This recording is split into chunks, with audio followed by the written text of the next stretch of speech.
Hey lovelies, it's Alexa with Blue Woods Design and Mixed Media Art School. Our Monday prompt project this week is circle. And I was sort of lacking in the inspiration, oddly. um, so I decided to start by creating a circle and sketching in a face.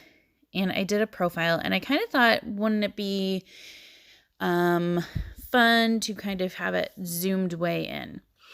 So it's just part of her profile. You don't see like her hair and everything else. So now you see what I grabbed because I was feeling not inspired. I was like, what should I do? What should I do? That's different. And so I decided, well, hey, let's do a little fun with like a resist and watercolor. And the easiest way to do a resist is to grab a white crayon.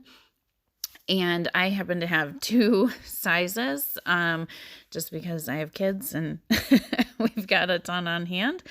But I liked the bigger one for creating these big circles in my background.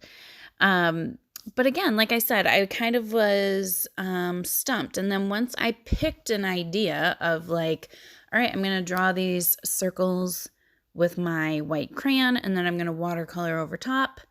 That really created the inspiration, right? So sometimes when you're stuck, it's just picking one idea, one thought, and kind of starting there. And then once you get going, suddenly you end up like finding that inspiration and moving right through your piece, no problem. So this piece, I started with the idea, like as I was going, that I was going to do lots of different fun layers. So I was going to do the watercolor, obviously, to get those subtle circles in the background. But I really thought, I think I might go in with like paint pens and even acrylic and just start to really embellish and make her face really, what's the word?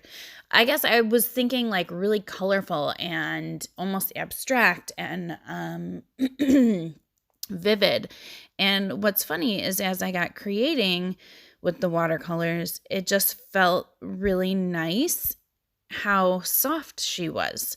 And I kind of loved that. And you'll see there's some moments where you'll see me sitting for a moment with my hands still. And that's because I'm like, do I keep going? And sometimes with art, it's hard to know that place to stop. And I know that like I've heard many people say, like, how do you know when you're done? And sometimes you just have to sit for a moment and really take it in and decide if it feels like that's what it's meant to be. When I looked at her, I mean, I am one for big, bold outlines too. And so like even the circle around her face, I'm like, do I outline that with black? And I just really started to feel like, no, she's meant to be soft. There's a story there for her.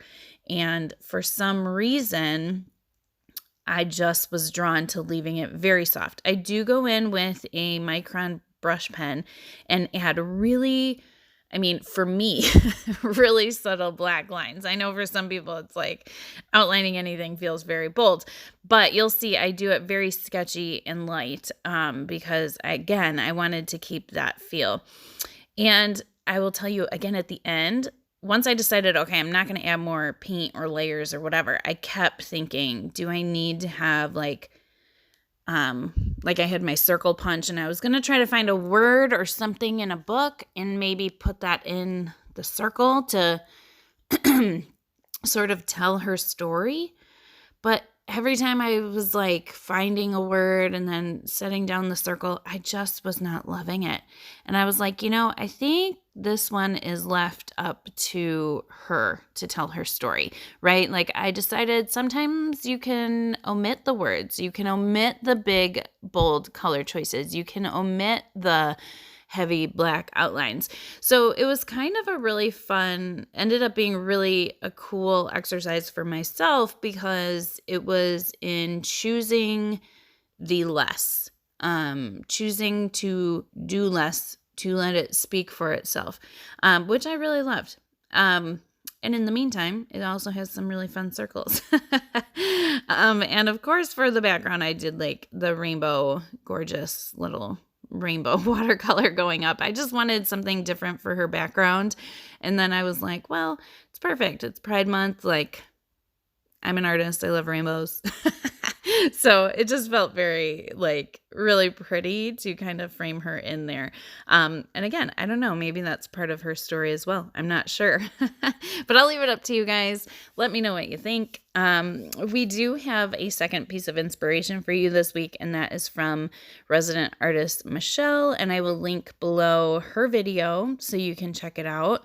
And hopefully you guys feel inspired to add some circles into your art journals or your art projects or your portraits, whatever you want to do. If you decide to do this technique, you don't have to do faces. So I know I'm always doing faces, but you can do this with anything. This is a great background technique for like getting started on an art journal page, whatever it might be. So, you can do this, girl. I like totally invite you to do so.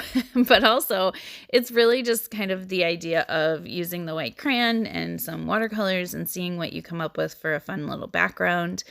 And be sure to share in our Facebook group, also linked below, and tag us on any social media with Monday Prompt Project. And I cannot wait to see what you guys come up with circles. There's so many fun things you can do, and I'm sure you guys will have awesome, brilliant ideas. And until next week, guys, I will see you later.